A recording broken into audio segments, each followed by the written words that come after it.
Cents. With Oscar.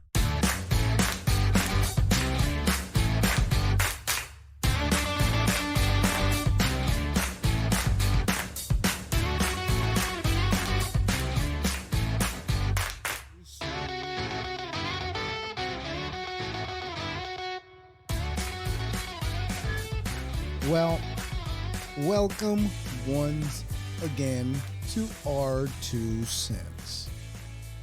This is your host with Oscar, not with. My name is not with, but this is Oscar.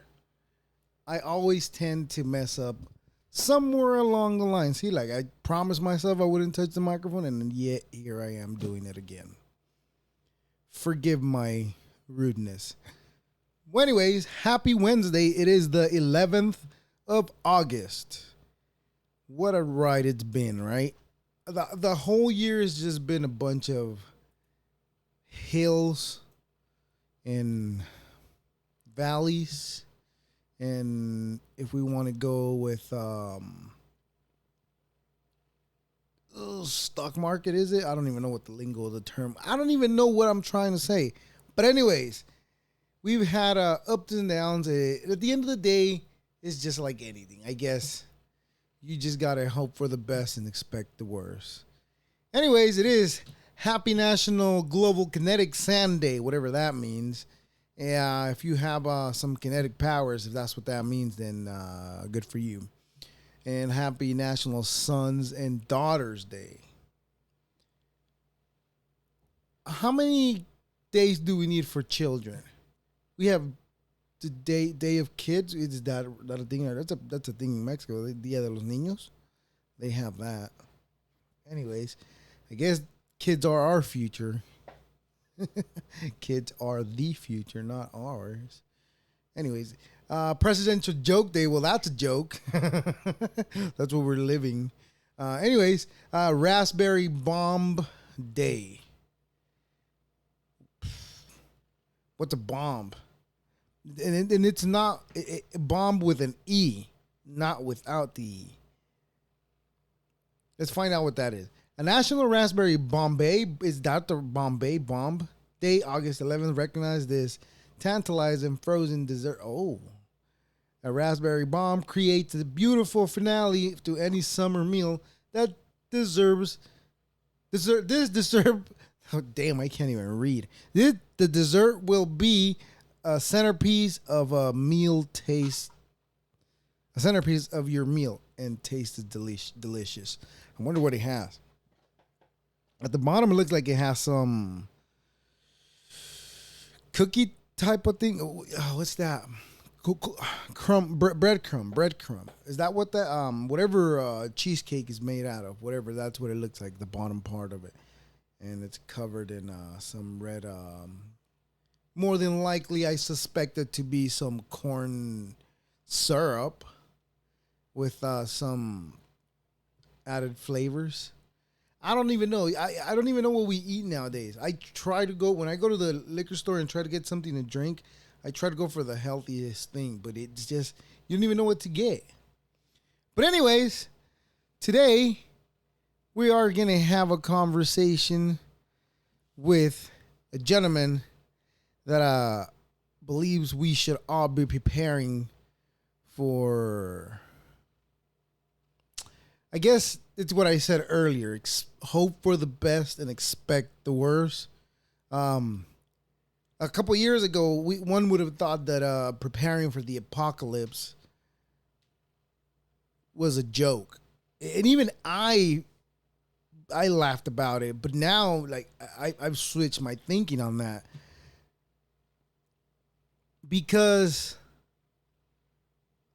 certain events that have transpired through the time that we've been here, I guess, through the last year and whatever months now that we're at, and I thought it was a joke, but now given the current events that have happened, like I said, I switched my thought of it. I even got me some chickens to try to become a Oh, you're sideways. What's up, man? Hey, how you doing? You're sideways. I guess you're sideways. Yeah, you're sideways too.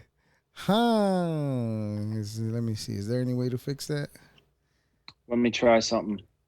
I can put my phone the other way, but then it's gonna be There you go. That's not. better. Yeah, that's Is better. that is that vertical? Yeah, for me it is. You probably have your phone locked, your tilt on the phone. Oh, really? So is it going like this in the screen though? Yeah, we're good. I can see Uh, you perfect right now. Yeah. well, that doesn't make much for a good video though, On your end, right? on mine, No, I mean like, yeah, aren't you gonna see? You're gonna see the black on the sides, or will it be all right? it'll be all right. It'll be all right. I can work with Okay. it. Yeah, that's fine. How you doing, man? My name is Oscar. Like I said, like I introduced myself in the DM that I sent you. Um, Yeah. I do this podcast. I just find interesting talking to as many different individuals and people that do different things in life that are interested in different things. Um, like I was saying at the beginning, I started off with saying that I'm first of all, I'm gonna let you introduce yourself. I'm gonna do that first, and then I'll start off on that. So go ahead and introduce yourself. Tell us what you do and who you are and all that good stuff that you do and all that fun stuff that you try All to right. implement. Go ahead. All right. My name is Ryan, aka Ollierighteous on TikTok, and a couple of weeks ago, I started making TikTok videos about prepping and survival stuff, and I call it Tips for the Apocalypse. And Right. over the past 2 weeks, I've gained close to 7,000 followers and got quite a few comments. And so just I've got probably about 40 videos planned out, and I've put out about 8 of them so far. So I'm just going to continue on with that. Um, they're all with. I try to keep them around a minute. A couple of them have gone over a minute, Right. and then the way I'm seeing it is if things keep moving the way they're moving, I'll just start doing more in-depth videos on the topics. Do you expect you'll transfer whatever you're doing into YouTube? I mean, I could. I just kind of started this up just to just to show people what I've been doing, kind of see what the pulse is out there. Right. I I've had other interests, other areas that I put out content, and I just kind of see where they go, and so um, I could see maybe potentially doing a YouTube. I mean, the market's pretty swamped right now on YouTube, but Yeah. you never know. I like the idea of podcasts and stuff too. That's cool. Right. Yeah. I Anything to spread the knowledge, spread the it, word. exactly. Yeah. That's one of the reasons why I like talking because I get to learn from like I said different people and what they do, and like for you what you're doing with the tips of the apocalypse, you know I was saying earlier. I'll get into what I was trying to say earlier. What I was saying earlier is that I thought it was prepping for an apocalypse was just like an idea that people were just paranoid about things. But given the Yeah, nature of what we've gone through in the last couple of more than a couple months, I guess a year or so, right? About 2 years going on already.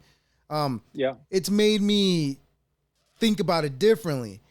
Even during the pandemic, I even went to having a livestock. I got me some chickens and I got me some rabbits too. And I was like, nice, yeah, nice. I was like, I got to do something because when I first started noticing the meat started going up in price, I was like, you know what? If it comes down to it, I'll eat my chickens and I'll have rabbits to eat too. You know, so Yeah, whatever happened last year, I mean, not whatever, but everything that happened last year is what made me change my mind into preparing for that.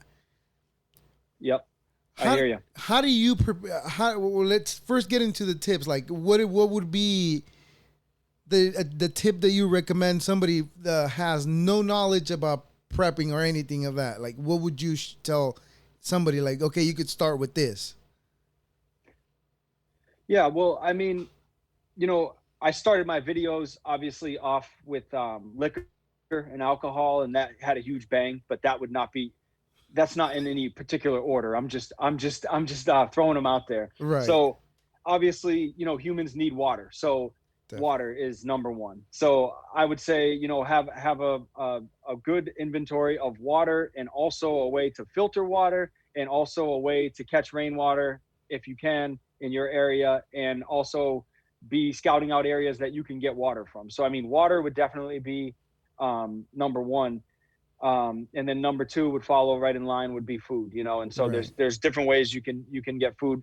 One way is what you're talking about with livestock, and obviously that's being diverse in all of this is the best way to do it. So Right. having some livestock, having canned foods, having dry foods. Some people do those military packs. Mm. I'm not against those. They're good in a pinch, but they don't offer the best health per se. Always a lot of, and neither does canned foods. Always a lot of sodium and stuff in there you might not want. So, but if you got to eat, you got to eat. So protein is protein. Definitely. Yes. Getting back into what you were saying about being a little crazy or thinking people were crazy. If you remember back maybe 10 years ago or something, there was a show called like Doomsday Preppers or something, I think it was Yes. called, and it was like on A&E or something, and they had like these big fortresses and stuff. And you look at it now and it's like, well, we might not need all that, but at the same time, you'd feel a lot more comfortable if you had something 25% of that or 50% of that. You know what I'm saying? Oh Um, my God. Another Yes, you're example right. out here in Ohio.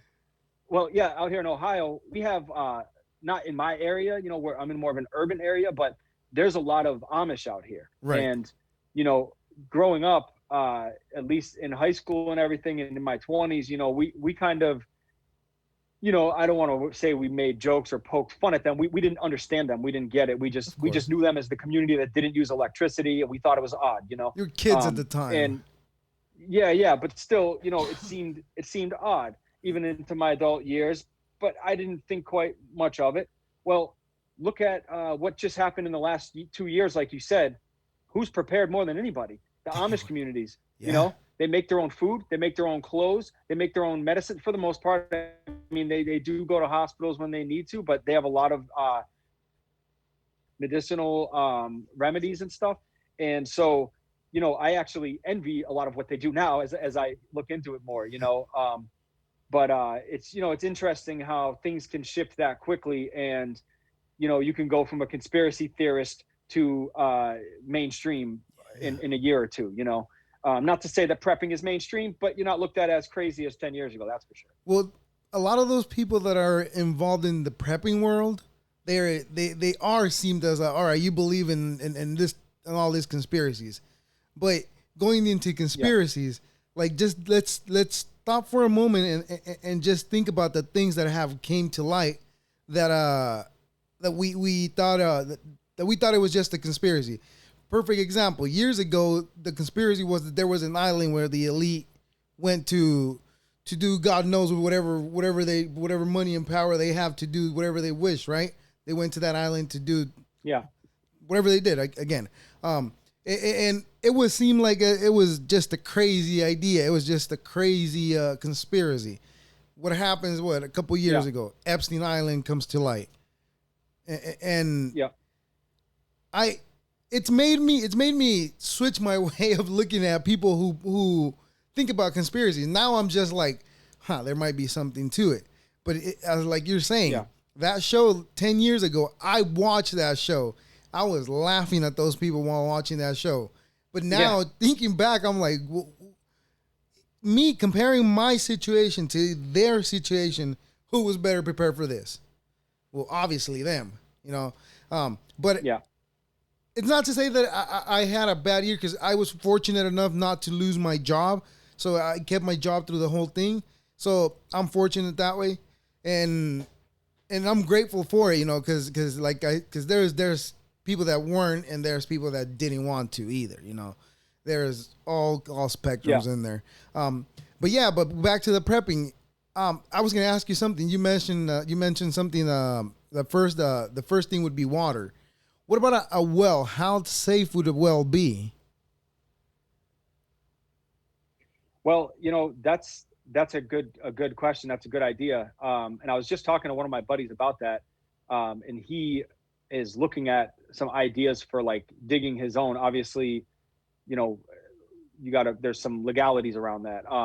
But in a grid down situation, I think pretty much legalities go out the window at that point. So, um, a lot of what I do, I like to consider it more like practical prepping. So I like to think of things that I can get that I can use every day Oh, and okay. also still be using. So therefore, like some people had comments, well, what happens if this doesn't happen? It's like, you know, did I build this huge fortress? Do I have like, 50,000 guns and all this stuff, and then nothing happens? Well, then, maybe that's a waste of money or something. But if you're buying stuff like you said, deer and chickens, you're going to be using those every day, right? If we Rabbit. go into a grid down situation, you're going to be using those every day. Or not deer, I'm sorry, rabbits. I don't know why I said deer. If we Yeah. could raise deer, that would be good too, right? Right, right. I mean, I don't But think I've been you're lucky going to be enough to using see a those. rabbit. Yeah, definitely. Go ahead. I'm sorry, I cut you Yeah. off. So no, that's fine. I don't know if we got a lag or something, but so I like to think of it that way. And then the other side of that, to kind of touch on that question of the well, is I like to prepare with knowledge right now and with documents. So Right.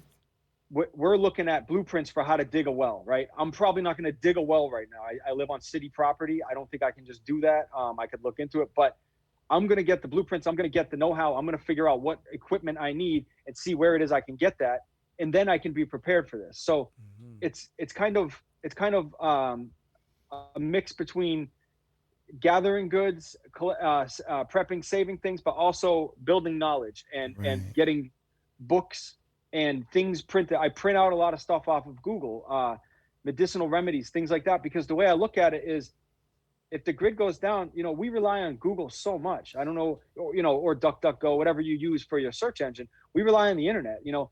Something breaks on my car, I immediately go to YouTube. It's like, okay, my car's making this noise. YouTube usually fixes it for me. My furnace, YouTube fixes it. Well, what happens? And this is the other point to all of this is, it doesn't. My channel is a little bit. I don't want to say exaggerated, but tips for the apocalypse. It's the worst thing that could happen in everyone's mind, apocalypse, right? Mhm. Well, what happens if you have a 30-day power grid? What happens if we get an EMP attack and it only goes out for 6 months though? I mean, imagine 6 months with no electricity, no power, no water, in just a part of this country. Right. Like, say it's the Northeast, right? What's going to happen if that happens? Well, FEMA camps are going to open up. They're going to open up all the arenas just like they do for the hurricanes and stuff. But I'm going to do my best to not have to go there. I'm going to stay Mhm. home. You know what I mean? So I'm Right. preparing for that.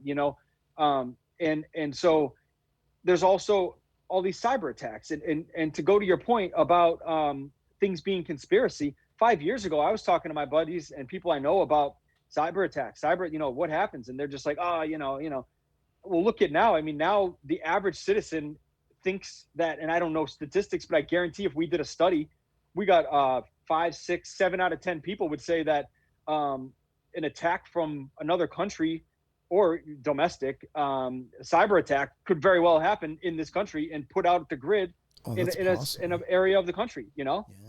So I'm looking at it that way. I mean, I have children as well, and it's like, what am I going to do? I'm not trying to go sit in some camp and sleep in a bed. Talk about COVID. Talk about that situation. You know what I'm saying? I'm not trying to be that way. I'm not trying to eat. I eat super healthy. What do you think they're going to be giving me? Hospital food. That's never healthy. So yeah, I mean, it all kind of, to me, it's all just part of life, and it doesn't have to be this conspiracy. And I don't have to buy a bunch of stuff that I'm never going to use. That's the goal. Right. To prepare with using what you have around with the minimum amount of expense, right? That's the goal for you. That's Yep. And go ahead. I was just going to say, you can always grow. You can start. You got to start somewhere. So I think a lot of people get overwhelmed and they look at it. Oh my gosh, how can you get all that stuff? When I bought silver, I spent $100. This was 8 years ago. You know what I mean? Mm-hmm. Uh, and the amount of silver that I've got stocked up is nice now, but I just bought it in increments when I had money. And just look at everything that way: food, water, everything. And food, a good point to make sure to touch upon is keep track of the food and label it by years, and then you just eat it, Mm. and then rotate Rotate. out. Yeah. So I try to buy even like canned foods. I try to buy the healthier stuff, frozen foods you can keep for a while too, as long as you got a deep freezer, keep that and then just rotate it out. What are you going with? Power? You think solar is it's a good option, or wind for you? It depends where area you're at, right? Yeah. I mean, in my area, it's solar is not optimal, but it works depending on what you're trying to power. So I wouldn't be able to power my whole house probably in the winter. Mm, Um, but can I power a couple of heaters and a refrigerator and cell phones and stuff like that, and radios, walkie talkies? Yeah. Um, but even that, that's something that I've been building knowledge on. I don't have that yet. You know what I'm saying? I don't have a complete hmm. solar. I've got a wood stove that I can put together, and I've got a whole bunch of propane heaters and different small options. Right. But if it came down to that, I'd be masking off a small area of my house, and I would be heating that area. For right now until I can grow to that point. Right. So I think for me, it's important to stress that that you got to start somewhere, and you could just keep growing from there. And it all starts with gaining the knowledge and doing the research. Yeah. Yeah. Yeah. Because like I said, I've always said. I mean, I've always said that it all it takes to just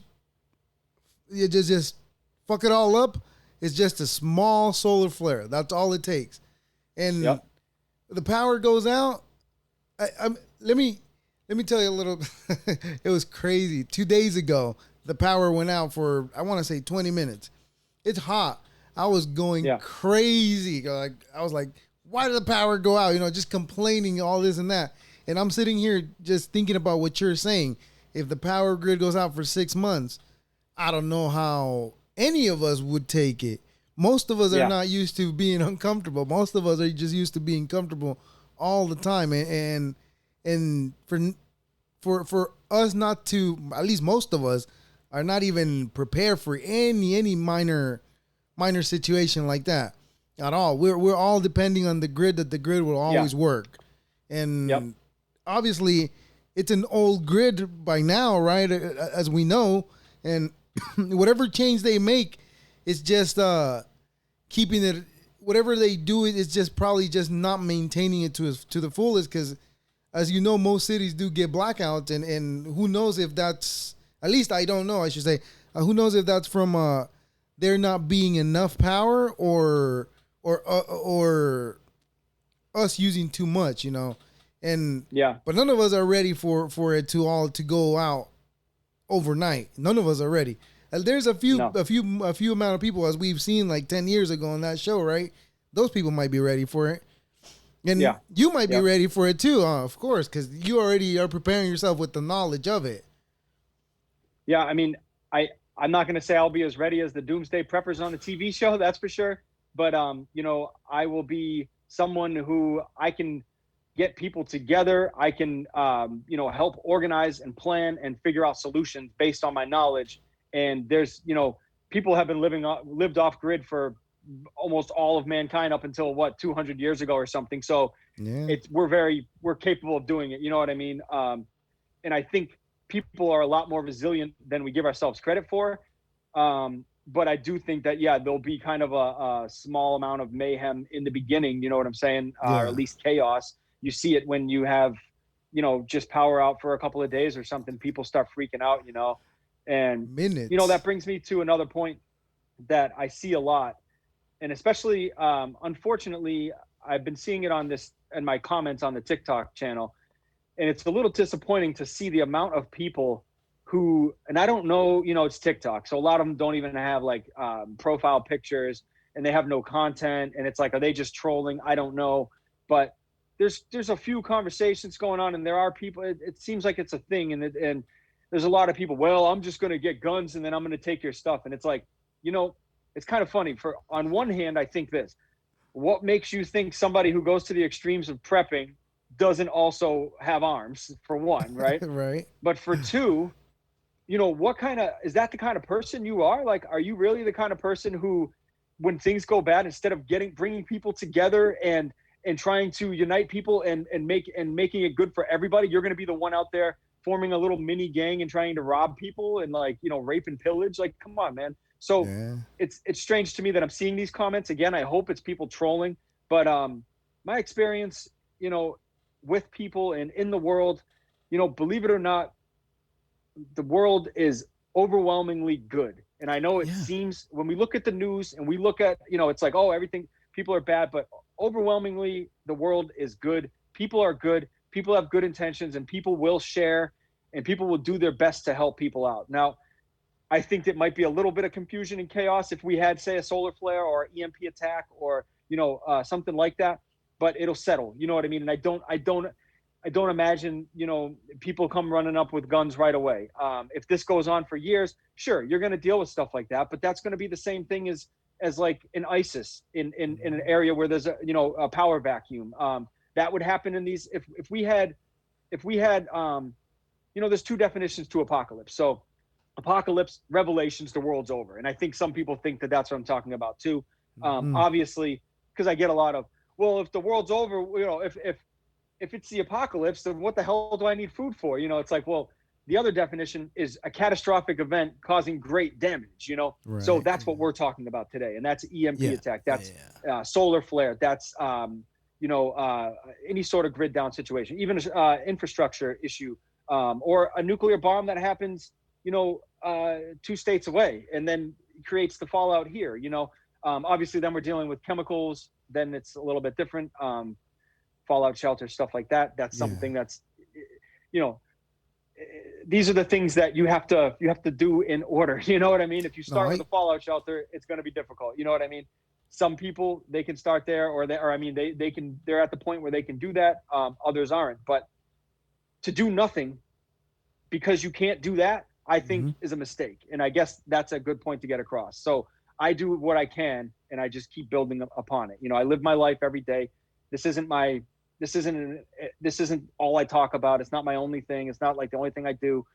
It's just a part of my life. And I just decided to start sharing it as much as I could.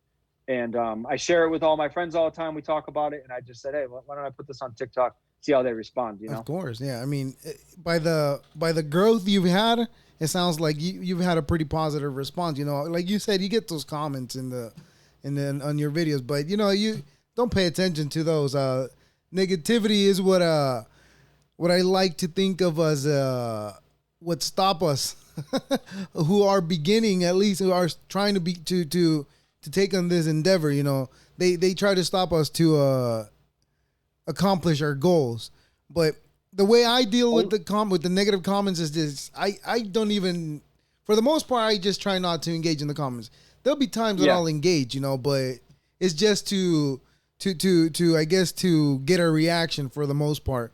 But even that, it's a negative thing to do. So I try to steer away from it and not do so much trolling, I guess, because it's so easy and so fun to do sometimes. But the negative stuff, I try to keep it away. I try to give positive comments to everybody because I know this is hard. And you mentioned something earlier that you acquired silver. You know what I was watching? I don't know if you know about Venezuela, that their coin it's worthless now, I guess, right? Yeah. I was watching some videos that they were trading with gold, but they were actually cutting pieces of their gold and just like trading it like that by the weight. Yep. Is that the idea with silver as well? Yeah. So, precious metals, there's a reason that gold and silver have been the two top precious metals all throughout history. We hear about it in all, the ancient Egyptians, gold. It was always gold. Silver always lags behind. I'll get into my theory on silver and its growth versus gold and its next. But just to talk about them both in general, what will happen is, if the fiat dollar, you already know the fiat dollar it doesn't exist. We don't know that tomorrow could be worth nothing. You saw, like you said, with Venezuela, you see Zimbabwe. They're playing a game right now, and I don't know what they're playing. I listen to a lot of economists who they don't know. they say, hey, maybe the economists, a lot of them are saying at this point, if they can continue on this long, maybe they can continue this on for another 5, 10 years. We don't know. But the Right. fact of the matter is, it's scary, and the bubble's gonna burst at some point. It When has that to. bubble bursts, you know what I'm saying? Whether that bubble bursts because it's a grid down situation, or you know, or it bursts because our economy just can't handle the inflation and everything that we're doing right now, silver and gold are going to be the main way of establishing value. So when when silver and gold, you know that the dollar used to be backed by gold. Are you familiar with that? Yes. Um, I as I of today, I still suspect it is. Has that changed? It's not. No, it has not been backed by gold since somewhere in the 1960s, I believe. Early, maybe early. I forget which president it was. They took it off the gold standard. So right now, the dollar bill is backed by nothing. Nothing backs the dollar bill except for, Wow. China buys a bunch of stocks in it. It's all just stocks. So it's nobody. No, I don't understand it. The economists who try to explain it don't understand it, which tells me if you can't explain something to a 6-year-old, then you can't. Then it doesn't make sense, right? So, so Well, the yeah. the gold and the gold and silver eventually is going to be worth its value. Will it be worth its value in my life? I don't know, um, but it will be. Yeah, So but hold on. now, You said yep. the economy couldn't be explained to a 6-year-old. Then, well, I mean, like there's a lot of complicated things about the economy that you and I don't understand, but people who live in that world do understand it, and that's how they're able to weave their way through that what do we call it through that system, I guess.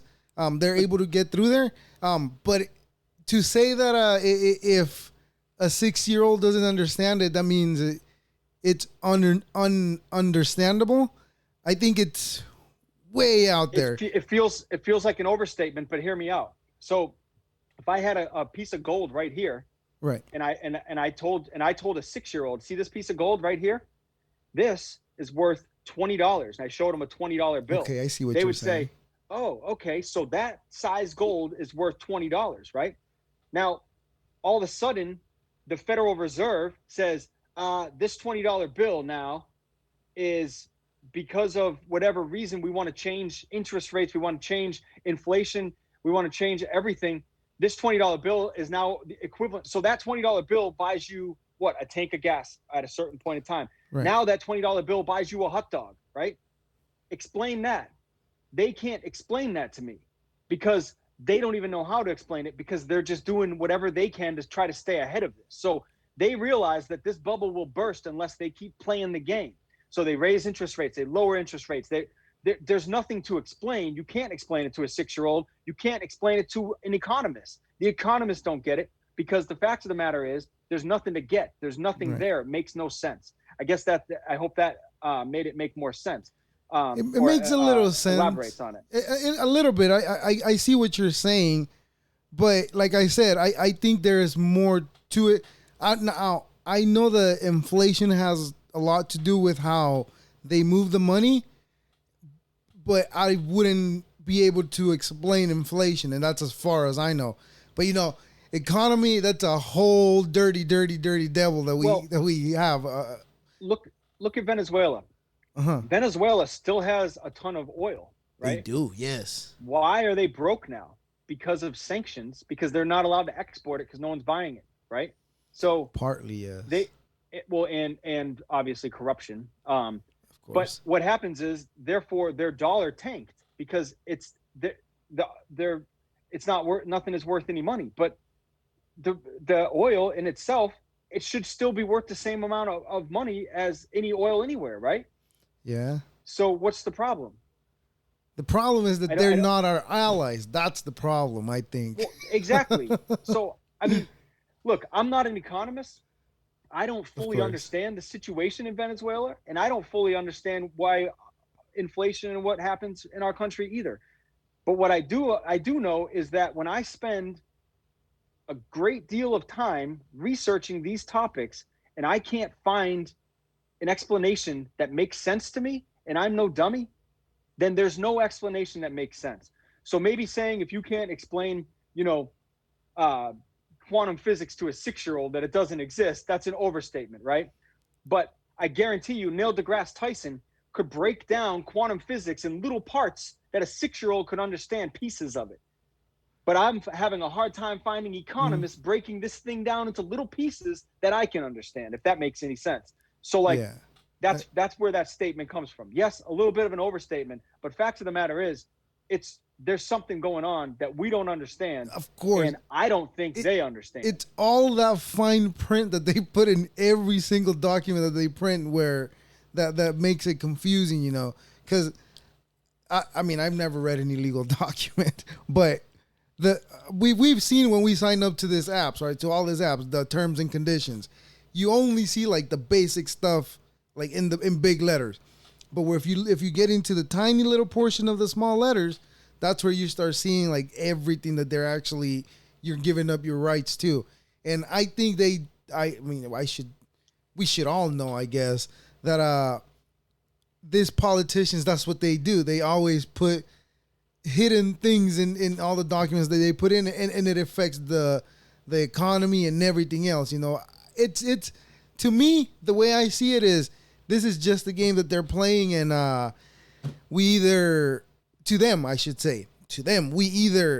catch up or stay the hell behind or out of their way, and that's the way they see it. I feel you. I hear you on that. I've gone a lot of different ways on that, and getting into the conspiracy topic, and I want to get back to gold and silver because I want to explain why it's worth its value. But let me finish. I guess let's finish this topic here and then go back there.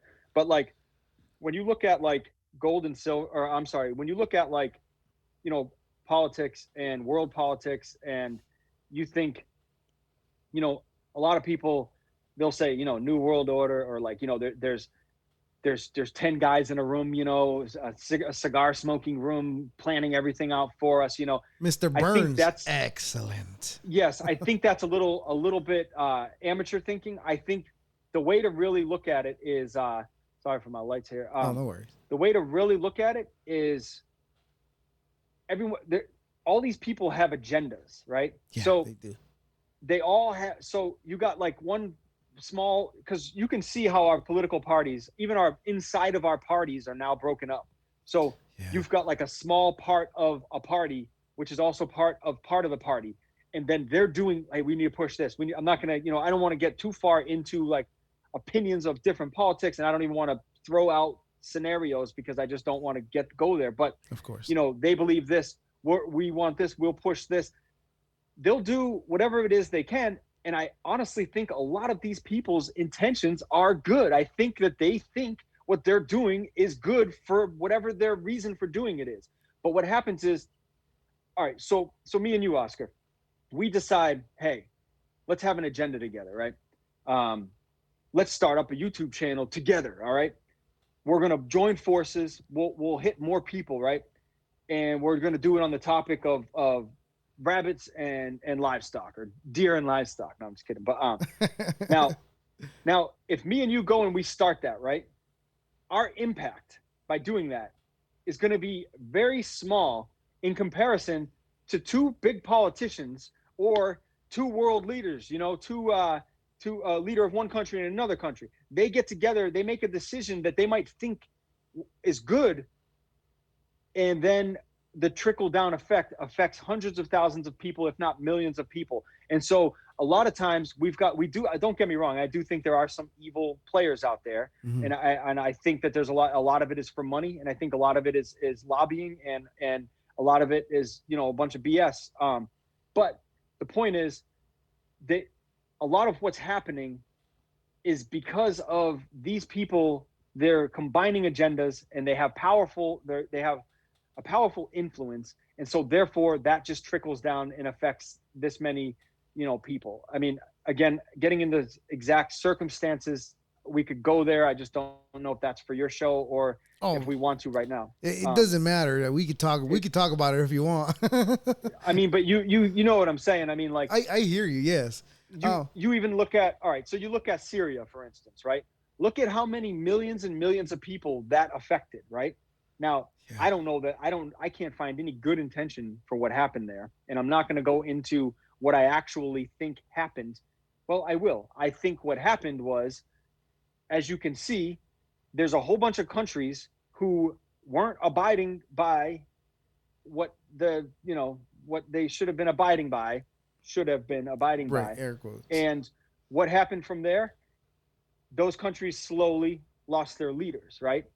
But the trickle down of that, it goes so far, because not only do you lose your leader, you create power vacuums, you create Mhm. collateral damage. So I guess what I'm trying to say is, like, when somebody drones, now we'll go to like ISIS, right? Let's just say in my neighborhood right now, this is a good example. Let's just say in my neighborhood, we get into a point where it's like a power vacuum type situation here, where my local police have no influence, and there forms a gang that's got 100 people in it, and they ride around in trucks with M16s, ARs, and all that. Mhm. I'm a good dude. I got a family. When they roll through with their flags, if I can't put together an army big enough to fight them, then I basically just have to go, hey guys, you know what I mean? I just have to hope they don't fucking kill me, right? Yeah. So what happens now? The saviors, the heroes come in to save everybody. Mhm. Well, we'll call it save everybody, but really they come in to bomb. Well, my neighborhood is now the gang neighborhood. I die by a drone bomb. I'm Yeah. collateral damage, right? Mhm. So, and it goes across the board as well. We had to get rid of these people. Well, then you have to take it one. People don't read between the lines. You got to take it one step further. What created those people and why, right? That's what And I I've mean, always said too. and then where do we end up? And I know this isn't about prepping or whatever, but it sort of is. But where do we end up? Where we are Oil and today. poppy, Yes. oil, poppy, and money, right? Yeah. So, I mean, look at all the countries that we've gone into. I don't know if I've never talked. I talk about this stuff. I've never talked about this like publicly on like a YouTube. So I don't know. You stop me if you need to. Oh no no no no. Um, I mean, it's your this is your. That's why I went with the name R2 Cents, because this is your opinion. I give my mhm. opinion. You give your opinion on the subject. It doesn't matter what we talk about. It doesn't. Okay. I don't necessarily. That's why when you asked me for what was it that you asked me, an outline of what we were going to talk about. That's why I told you Yeah. we'll just talk about it. I just thought it was good what you were doing, because like I said, I thought of it as a joke. Like at first I Yeah. thought it was a joke, but now my thinking on it is like it's really not a joke, because you do really need to be prepared. But at the time when I thought of it as a joke, I didn't have kids as well, so that's more of the Yeah. reason why probably my thinking has changed, and for good reason, right? Of course. But anyways, where do we stop? We've been switching subjects all over the place. You Yeah. said something about to stop you because you were going to say something. Well, I mean, we can go there. I say, for the sake of the podcast, let's go back into silver and gold. Yeah, that's where If we you were. want to talk Okay. about, we can talk about world politics, geopolitics, um, and there's a lot there to assume. There's a lot there to read between the lines. There's a lot there that, like you said, was conspiracy that is now fact. Yeah. And we can go there. I don't know if that gets anybody in trouble or what, but uh, I think that that's not as exciting, and I also think that there's a lot more people who express that better than me. So I don't necessarily want to talk about that, because there's a lot of facts and a lot of stuff in there. I read a lot of books about this topic, and I listen to a lot of podcasts, and Hmm. there's a lot more people out there that can talk about this type of stuff. Now, if Right. people watching this comment on your channel and they like where I was going with this, I'm glad to elaborate more. I do have a lot of knowledge in the topic, so I don't want to act like I don't.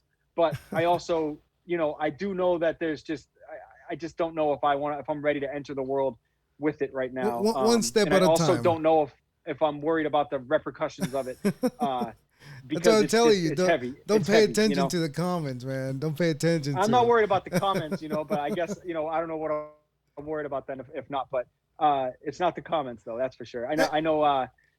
Most people, when they start getting big on podcasts, ever say don't read the comments. But so silver and gold. So But yeah, let's go back to it. Well, here you said here's they the were thing. special. Well, yeah, and here's the thing. It's the thing that a lot of people don't know. They don't get. Well, why would silver go up? Why would it be worth anything if money's not worth it?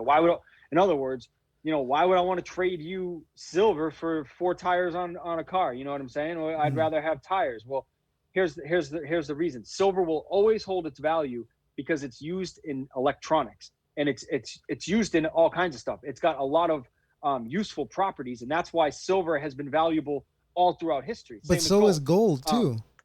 Gold too, yes, gold too. Gold is number one. That's why gold's worth as much as it's worth. Gold is number one. It does a good job at it has many different resources or things that useful purposes, I should say. Gold does. So gold is number one, but gold is also like $2,300 an ounce, right? Silver is like, yeah, gold bounces between like 18 and like 2,300 an ounce per ounce. So you saw that video where I held up that little bullion like that of silver. That's 1 ounce.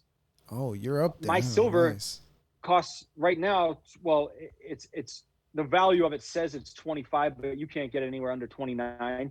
So we'll just say 29. So for that same bullion this big, $29 for that coin of silver, but gold $2,000 or $1,800. Wow. So with that being said, when you take gold and you take the purposes that it serves, and then you take silver and the purposes that it serves, they're not that big of a difference. Gold is more valuable, but right now they're here. I'm trying to stay on the screen. They're here. In reality, they're probably here or here. So what that means to me is a $25 silver coin, when the shit hits the fan, or when the dollar completely crashes, whenever it finally crashes and the game's over, that silver coin, I believe, is going to be up to gold is going to go up too. So let's just say gold goes to $5,000 an ounce. Silver is going to go to like $1,000 an ounce. Now look at that difference. It became 1/5 of gold, whereas right now it's like, I don't know the math in my head, but like 1/20th or something. Yeah. So with that being said, you can buy silver cheaply, and I think it's got way more room to grow. Now, here's why they're both manipulated, and this is very important to know. So gold and silver are both traded in the stock market. Paper gold, paper silver, just like the dollar bill, fiat currency, like I told you. I mean, that's not traded, but it's not backed by anything. So gold and silver stocks, people are trading them every day. That's affecting the value of it, right?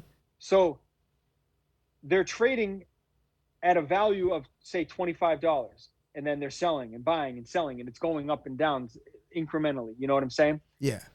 The point is, it's not backed by anything. So if the stock market crashes, it's only then that silver will reveal its true value, is when the dollar bill becomes worthless, or we have a Great Depression type situation and there's no revival of the stock market. You notice whenever all right, so when COVID happened, stocks went down a little and then they just went up, and they just kept going up all the way until this year, somewhere in February, March. Silver had been going up that whole year. When the stock market went down, silver just kept slowly going up. It didn't get to go crazy. It almost reached $30. I think it might have reached $30 actually. But it was at least at 29 something. It didn't get to go crazy because the stock market adjusted itself somehow, and again, that's something I don't understand either. And and nobody can explain that to a 6-year-old either, if we're going to stay on that same joke, I guess. But I think if it would be able to, if you were able to explain it to a 6-year-old, I think it would be a lot easier for any of us to make money, because I've dove into the stock market, into the stocks, and I made a little bit of money, and with the right knowledge, I think I would have made a lot more money, because everything that it was gonna grow, I always happen to have found the articles after. I've never find them before. So it's tough. Yeah. So I think that's why you're not able to. I think that's why you're not able to explain it to a 6-year-old, because it's a lot more complicated than that. Yeah, but the theory of of how does it actually work, and why the stock market does what it does, and is it actually, to explain to a 6-year-old or even me, is it actually fair, and is it not just straight gambling unless you're an insider, It's definitely or gambling. if you're not an elite or an insider, to explain to me that it's not just gambling is insane, because no one can really do that. They'll try, but they can't. The fact of the matter is, when they pull out, when they make different moves, it affects everybody. Now, that doesn't mean, like, I have a buddy who's a financial advisor. He does great. He does a great job for his clients, and he plays that mutual fund. And I don't know a whole lot about this, but the way he plays it, pretty safe, and he increases all of their money. But the fact of the matter is, if they've got $100,000 in their 401k and the market tanks for whatever reason, the reason that they can't explain to us, Mhm. if the market tanks, that $100,000, I've seen it happen. Back in 2008, I had family members go from 400,000 in their 401k to 100,000. Now, they say, Damn. "Oh, I got it back." They never got it back. That 300,000 was lost. They just Gone. got back up to 400,000. You see what I'm saying? Like, they never got 300,000 back. They lost 300,000, but then they gained another 300,000. So Mm. if they wouldn't have lost that 300,000, they would be at 700,000. So you're not really getting it back. But Yeah. I'm not. It's a little. That's me kind of going on a tangent a little bit there. But the point is, yeah, you can't really explain that, because there's nothing to explain. It's the same as the dollar bill. Nobody knows. It doesn't make any sense the way that it works. It doesn't make sense. Now, a lot of people know how to play it better, Yeah, and they've that's what I was researched it gonna and say. they've studied it, and they have better odds of winning in the stock market than someone like me. But that doesn't mean that it makes a complete 100% sense. If it did, like you said, we'd all be able to make money in it, so it wouldn't Yeah. be useful. But I'll tell you right now, the value of silver and gold makes 100% sense. I can explain that to a 6-year-old. The value of it. You look at your cell phone, you look at that computer, you look at that microphone, it all has silver in it. You look at your watch, silver, the headphones, silver, it all It has does. silver. The minds can't keep up with it right now. When I order silver online, I'm on back order for 6, 7 months. This has been happening before COVID, and the price was still fairly low, and it just got a lot worse during COVID. Mm. And then it never stopped. Now it's the same. So, I mean, the fact of the matter is, gold and silver are actually useful. They will be useful till the end of time. They have properties that we as humans probably don't even know they're capable of doing, and that's why they were useful back in the ancient Egyptian days and the Sumerian days as well, because they Mhm. probably do things, conducting electricity, different things that we don't even know right now that they knew back then. I agree with This that. is that's hypothetical. That's hypothetical. I I'm making an yeah, opinion on that, no, no, but I I know. mean, I agree with your why else were they opinion around though. all this time? My point is, why else would they be around all this time? Just because it looks good on your neck? No, that doesn't make any sense, right? Just because Cleopatra looked good with a gold necklace and gold earrings? You know, I agree with your opinion as well because I also think that it might they might have used it for something else other than just jewelry, and Yeah, but then I also think about the value that we're talking about, the value of the gold it has today. I also think about the value that we see in it today, and I also wonder, did they use it for jewelry or did they use it for trading? So it's never clear that answer, because it's dicey. We weren't there, we weren't able to see it, but I agree with you. yeah. It could very well be used for power because, like you said, we're using it on everything today. So what's the I difference, right? think, I think since we're using it every day now in our electronics, they had to have had practical uses for it. I mean, I don't know how much you've looked into the Sumerians and Nothing the at all, Egyptians. other than Okay, just whatever so I I've mean, seen on TV and yeah, I other mean, documents. and here's the thing. This is like another whole topic too, just like politics and world geopolitics. But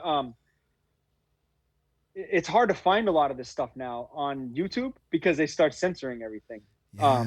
And it gets difficult. I do have some people who show me alternative ways to find things. I think it's unfortunate that we can't find guys who have done a whole bunch of research on Sumerian tablets just talking anymore. And you still It's can not find them, but a lot of mainstream.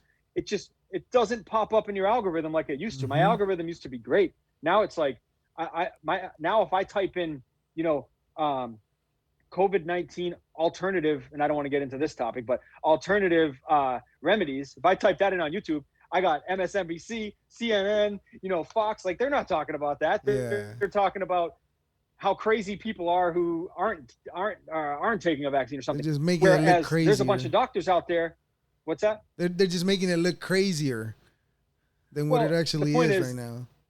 The algorithm is showing us what it wants us to see. You know what? I disagree with that, though. No, I disagree with that because, and I've noticed this too. I mean, I've seen it happen. No, but I'm talking about with my experience with my algorithm, at least on TikTok, Instagram, and all that. When I start liking a certain type of a video, at least on TikTok, I'm just gonna talk TikTok right now.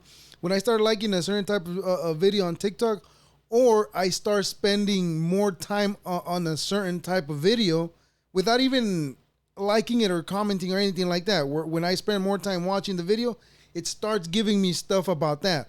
So yeah, I think the algorithm just focuses on where you're engaging more.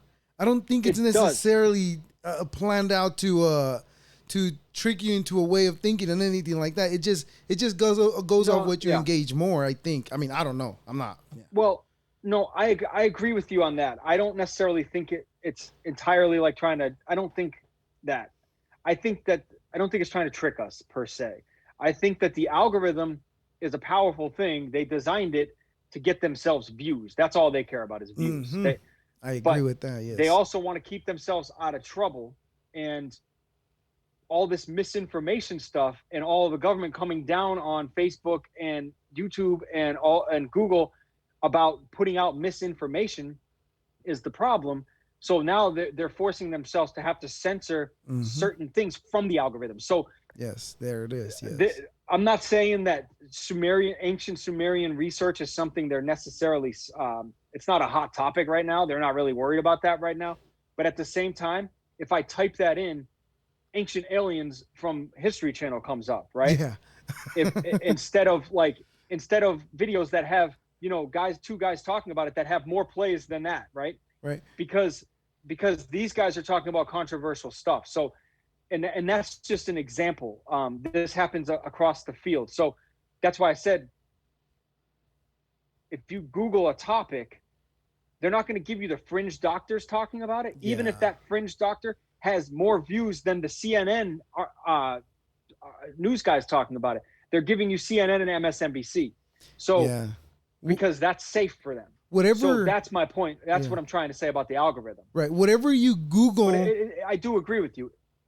Yeah. Whatever you Google on a certain subject and you get something. But if you go to DuckDuckGo and you type the same thing, you get a whole completely different subjects or whatever on that, on the same thing that you're searching. And that's the proof. Yeah. I agree with that they do hide information.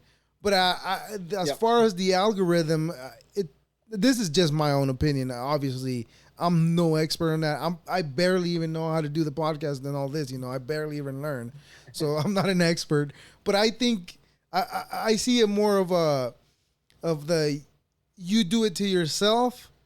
But you're right; they do hide the information, so it makes it suspicious. Because like I had an episode when I barely first started doing videos with somebody. We were just talking about the vaccine, and mind you, at the time, now I have like 14 subscribers on my YouTube. So yes, but at the time I had 6 subscribers on my YouTube, and they took down that whole video, and I went and I fought for it, like the video saying that we even mentioned in the video that we're no expert, we're just giving our own opinion, and they took that video off, and now I have a ding on my YouTube. So a couple more, and they get to take all my YouTube, my channel away. So they say they don't censor you. Yes, I was asking you.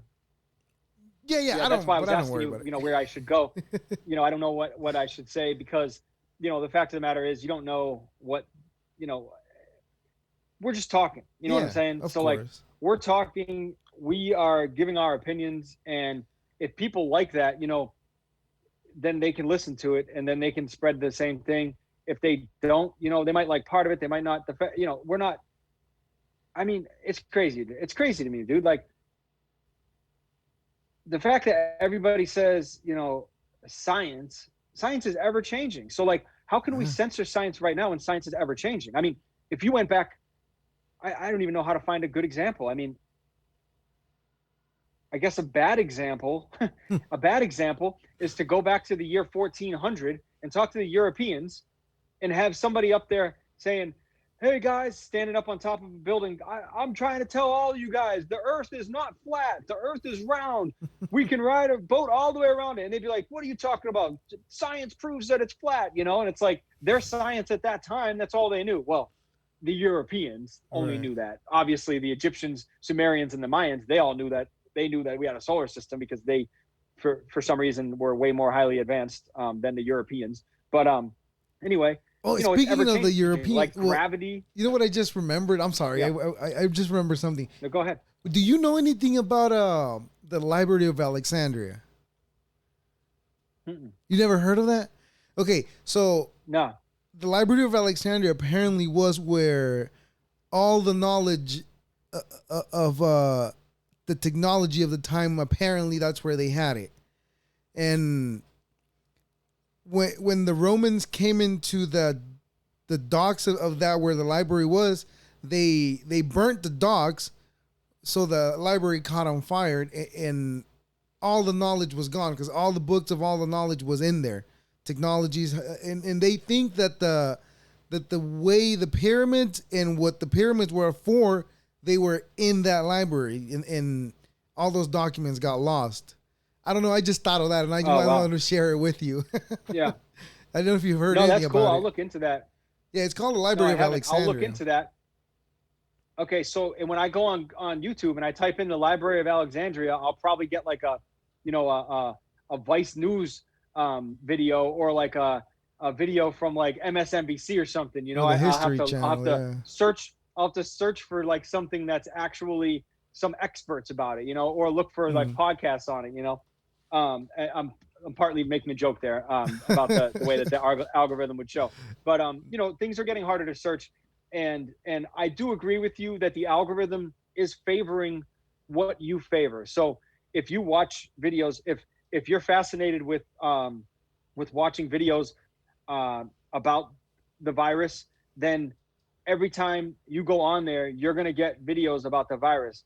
But my point is, if you're watching videos about the virus that is alternative doctors talking about alternative medicine, and you're able to find those, and that's what you're watching, but the titles have like the name of the virus in it, and then your algorithm is going to feed you stuff about the virus, but it's going to feed you not the alternative stuff. It's going to feed you MSNBC, CNN, and Fox. Now, it Mm. doesn't mind giving you CNN and Fox. It loves giving us the two sides. It Well, yeah, loves seeing the two sides. it I don't wants know. to I don't know engage why. you because it wants to engage Yeah, you. yeah, it loves that. That's Yeah. interesting. But yeah, it's very difficult to find alternative stuff, and not just that topic, like a lot of topics, Yeah, of anything course. controversial. That's just the real hot topic right now. Obviously, as it should be. I mean, it's a Yeah. it's a serious thing. But yeah, I mean, it's an interesting world that we're in right now. To complain about it, any of this stuff, I'm not trying to complain. Like, No, to I hear complain you. about anything is crazy, because like the way I see it, we actually live as, obviously not across the whole world. There are places that are not living good, but on average, we're living in the best times in ever in history, that we, at least I know. recorded history, that we know of. There's less deaths, and there's a guy, I forget his name. He wrote a book talking about this. Like, there's less deaths, less rapes, less, or not less deaths, but the age of death is It's better, high. is Yeah, it's higher. higher. Yeah.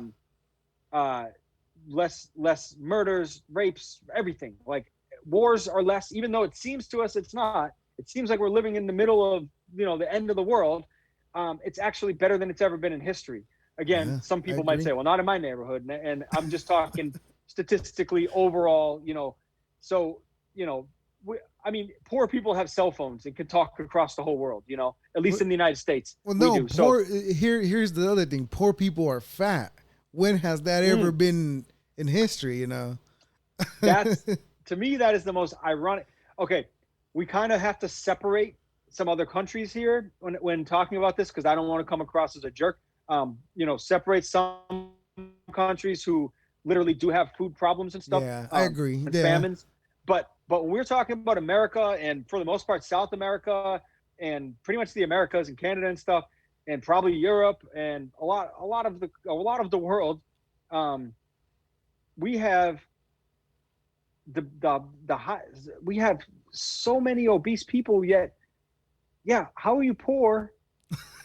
but But it's because it's the you're things that overweight. we're eating, though, the things that they're Yes. making everything, because it's everything is so readily accessible that it's Yeah. literally not healthy for anybody. Whatever we're eating, it's just sitting there in our gut and not getting processed. Or for the most Yeah. part, like myself, which I love to do, we overeat all the time, and but I Yeah. try to work And out that though. that's So part of being complacent in this world that we're living in, that's easier than ever, right? So yes, that's also why we wouldn't be doing drugs, we wouldn't be overeating, we wouldn't be drinking, we wouldn't be doing all these things if we were living in the times when you had to go inside the cave at night and worry about a saber-tooth tiger, right? we wouldn't yeah, we wouldn't be thinking about that stuff. We'd be going to bed as soon as it got dark so we could wake up as soon as it got light, and we'd be prepared to get our food.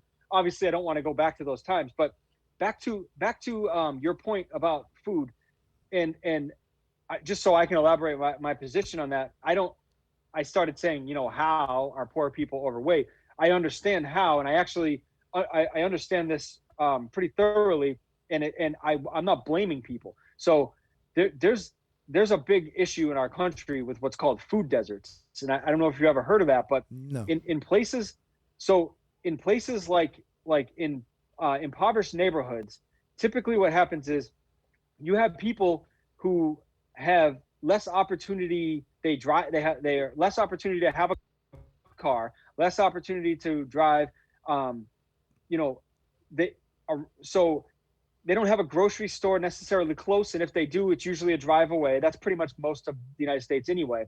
But if you don't have a car, no. then getting to a grocery store requires a bus or a train, Well, right? okay, for But yeah, what do people you in have? that.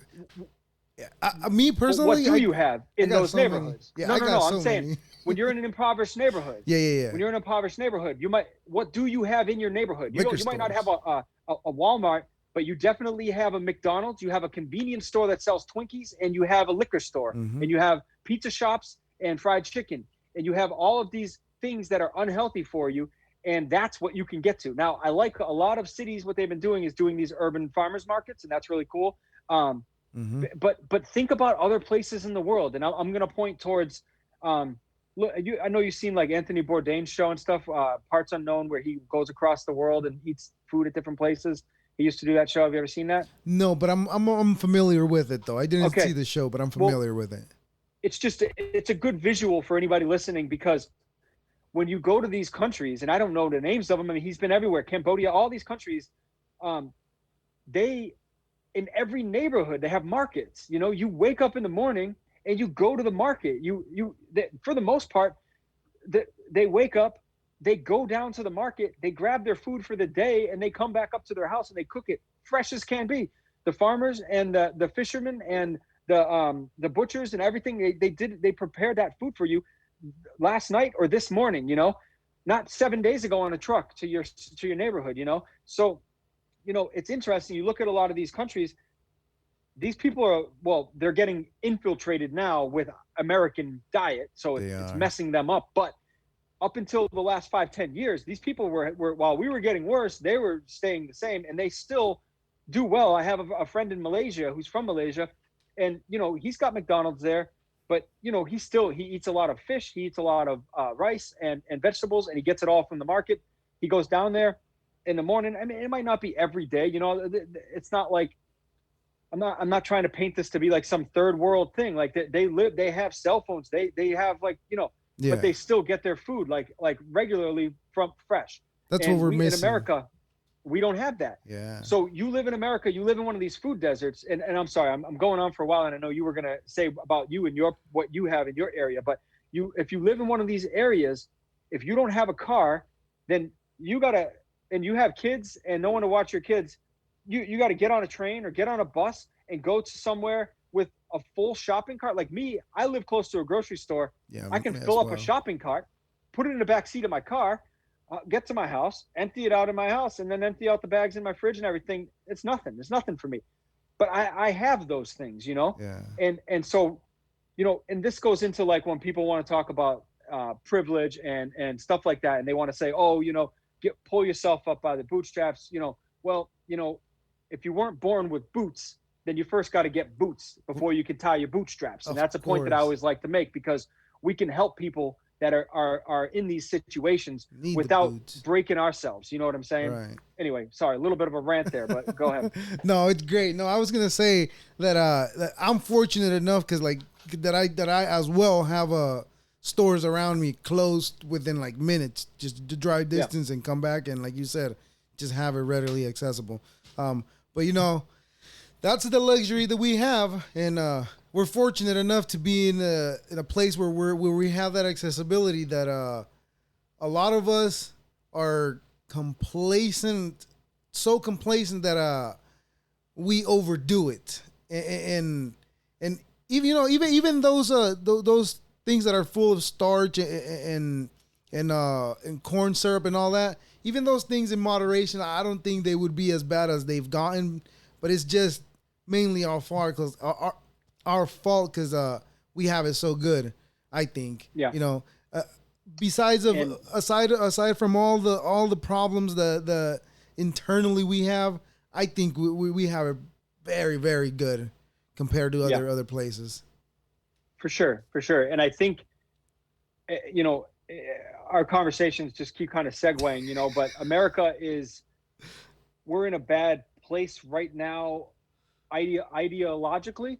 Yeah, Um, but I think that we're so much closer than we think that we really are. Like, in other words, how do I word that better? We're fighting over things that people feel really passionate about, but sometimes these passions are due to complacency and not having anything else to do, or the luxury of not struggling every day. So then they got to put your energy somewhere. And I think that if we if we got into a catastrophic situation, we would put aside our differences and we would not even care whether or not one person believes this or believes that. Now, with that being said, I would like to, you know, put out a disclaimer. I do think there are some like major hot button things and some serious things in the country, like issues that people are butting heads on that, you know, I think they do, you know, they're hard to just iron out like that. But I do think that there's a lot of small things, and they're not, again, they're not small to people who feel passionately about them, but they're they're making it, we're going to a point where people are talking civil war. People are talking like, you believe that? Well then, you know, well then you're a Nazi, and mm-hmm. I want nothing to do with you, and you should die, or you deserve to get punched in the face. Like, whoa, hold up, because now we're what are you, What are you right? doing, So right? now I not to get into Christianity because I'm not going there, or we can say any religion, but to to to not even say whether or not Christianity, to say it's to believe, to be a Christian or believe Christian, that doesn't matter to me. But to follow the word of what Jesus did in life, whether or not you're an atheist or not, if you look at the stories, whether or not we could just say the stories are made up. Let's just say they were written by Shakespeare. Like, that's a conspiracy theory. Let's just say they were. Just so I don't get painted as some, you know, I don't want any religion in this, but I want to use the example of Jesus, because no matter what you think, if you follow Jesus's, the way he handled situations, Teachings. he would not look at this and say, oh, these people want to, you know, they want to do this or that, then who cares anyway, you should get a punch in the face. Or no, you would say, okay, how can we discuss this? Like, where are our differences? Where can we agree? I like to do this when I talk to people who disagree with me. I like to find what we agree on. Now, okay, I will get into, no, I'm not going to get into religion. But if I was to, I would find those things within religion that I agree with. For instance, positivity and light and positivity always overcomes darkness, right? That's like the Definitely. number one in religion. Kindness beats evil, right? Yeah. Good and evil, light and darkness. So if I was talking to a Christian and I was an atheist, then I would say, okay, I believe that light overpowers darkness. I believe that good overpowers evil. So I'm going to be good in my heart and in my soul, truthfully. The Christian is going to say, well, I believe that Jesus is the light, and Jesus is good and evil, the devil is evil. Well, we actually agree 100%. Then those two people, Yeah. the Christian and Good the and bad. atheist, agree right there. Yes. Then you can start going into the areas that you disagree. So, was Jesus real, or was Jesus really God's son, or was Mary really a virgin? Like, why does that matter? Like, all those things, they're somewhat trivial. I mean, don't get me wrong, a hardcore Christian might say those matter a lot because of this and that and that. And I'm not going to say, no, your opinion doesn't matter. Sure, it matters to you a lot. But the fact of the matter is, my first statement is what matters, because we agree on that. And that's something that can make this planet better, right? Yeah, So definitely. it's like, why don't we just start there? Same thing, global warming. I mean, you look at global warming, you've got,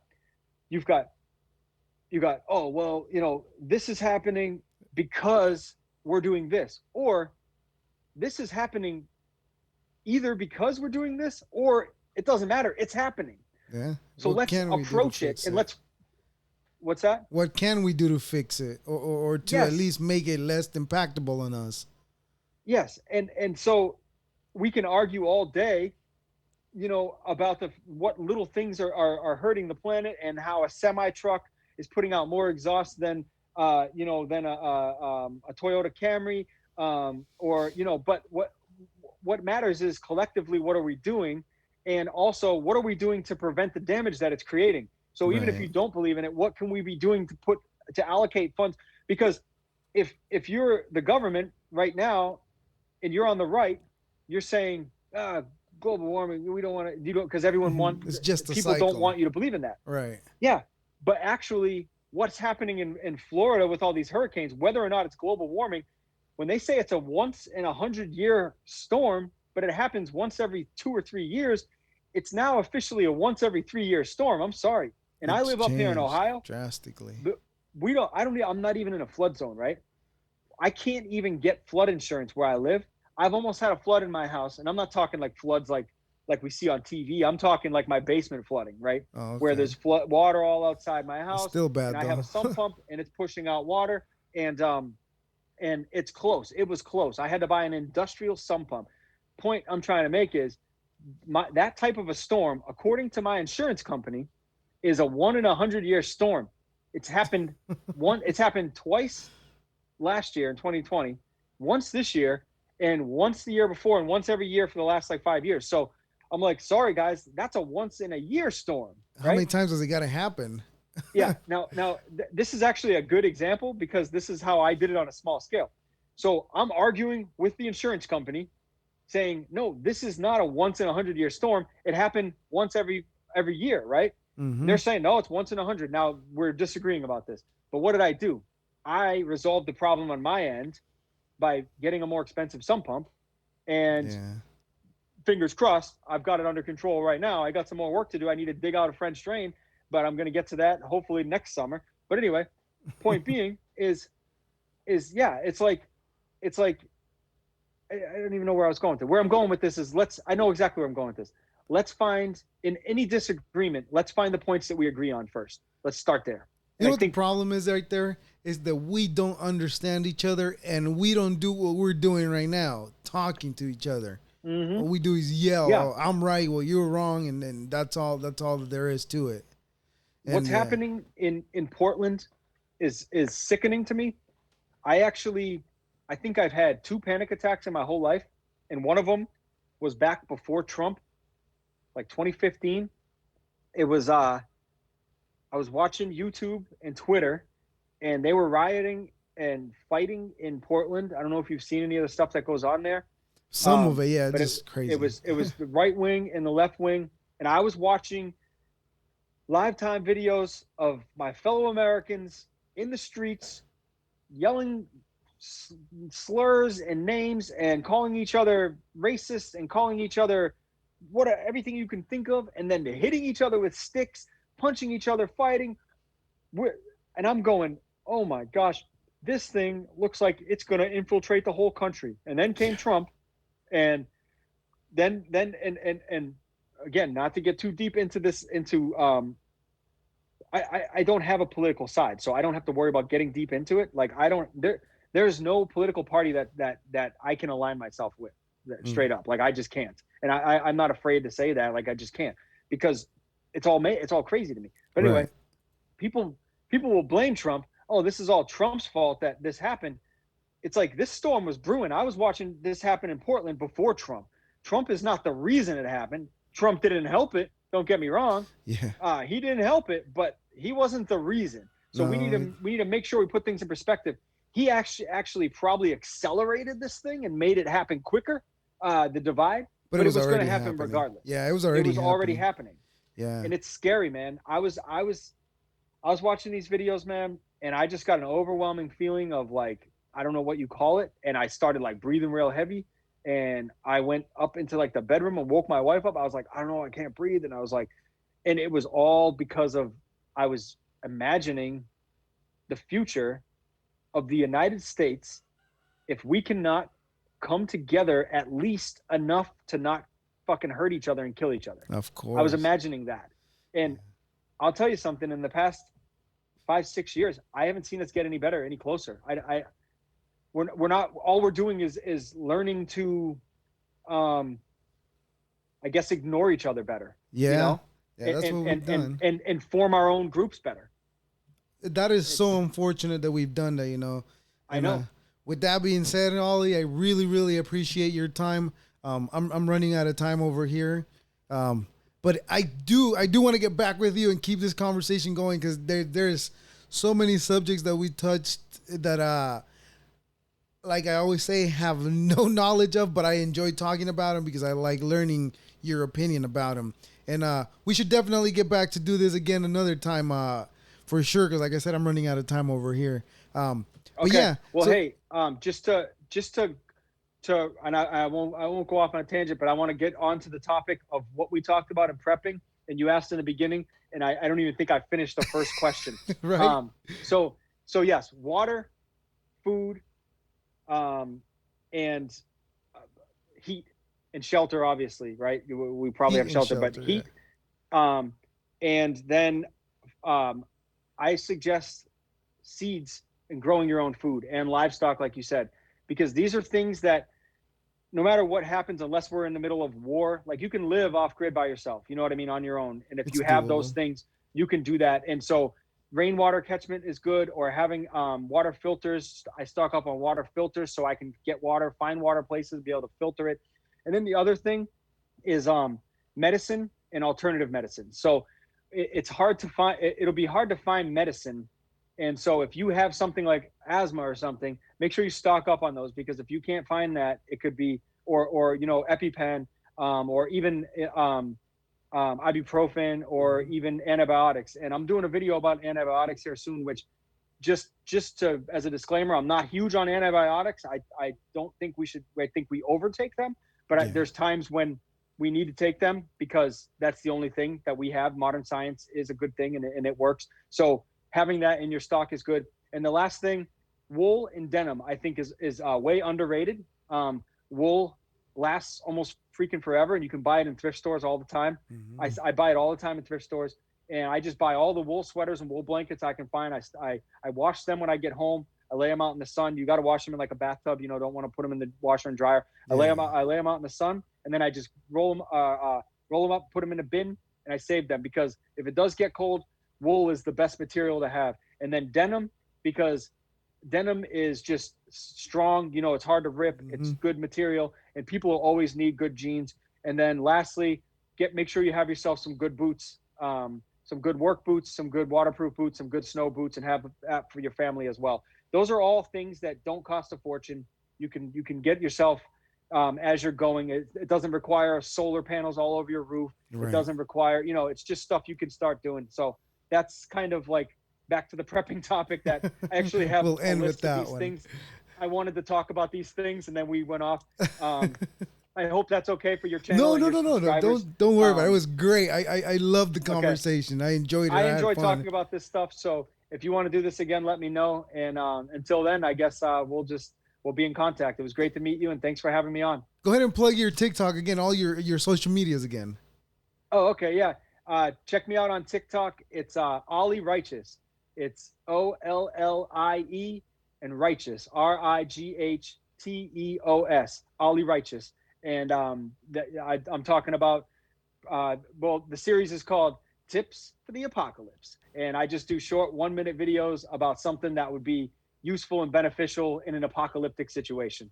And I've got about 40 topics right now that I've already come up with. And I've Sweet. already used or posted about 8 or 10 of them. So I'm only a quarter of the way there. Once I'm done with that, I'll probably move on to another topic. As you can see, I got a lot to say. So There you go. I'm gonna keep on going with this. I Yeah. don't know if it's gonna be on that channel or what, but we'll keep on moving, man. Hey, definitely, man. Make it happen. And like I said, I definitely want to get back with you because there's so much we touched on that I want to keep talking about it, but I'm running out of time. I wish I had more time, but definitely I'll get back to you and we'll schedule another conversation in the near future. All right, that's cool, man.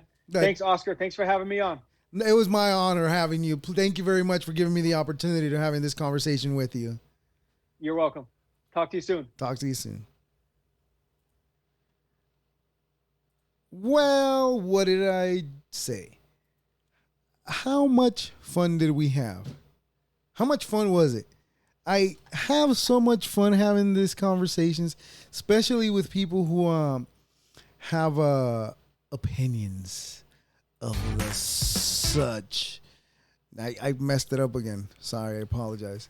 But yeah, I enjoy this type of conversations because this is what we do. Our 2 cents. Please subscribe to my YouTube channel. Subscribe. It means the world to me. Please, please, please, please. I beg you. Am I begging enough? Shit. Anyways, thank you very much. Subscribe to all of the social medias. I need to make this girl help me out. It costs nothing to you, but it means a whole lot of world to me, if that made any sense. Well, thank you very much. I appreciate every single one of you. Deuces.